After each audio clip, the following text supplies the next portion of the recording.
र मेरो प्रभुहरू हजुरहरूको लागि फेरि मैले गाईको मासु लिएर आइसकेको छु है। म चाहिँ आज आफैले पकाएन, मैले होटलबाट लिएर आएको, एकदमै एक्सपेन्सिभ परेको छ, एकदमै राम्रो मासु लिएर आएको छु। हेर्नु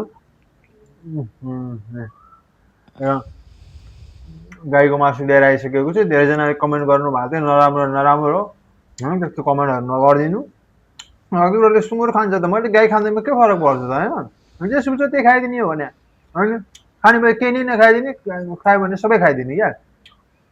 गोरु चाहिँ एकदमै बबाल छ। म चाहिँ के भन्न चाहन्छु भने नेपालमा पनि गोरु लिगल हुनु पर्यो क्या। बालन सरकारलाई सबैले निवेदन लेखेर हाम्रो जनताहरूले गोरु लिगल गर्नु पर्यो भनेर नारा उठाउनु पर्यो। जय प्रभु गोरु खानु है त। छि छि छि छि छि हेर लामपातेको कुरा।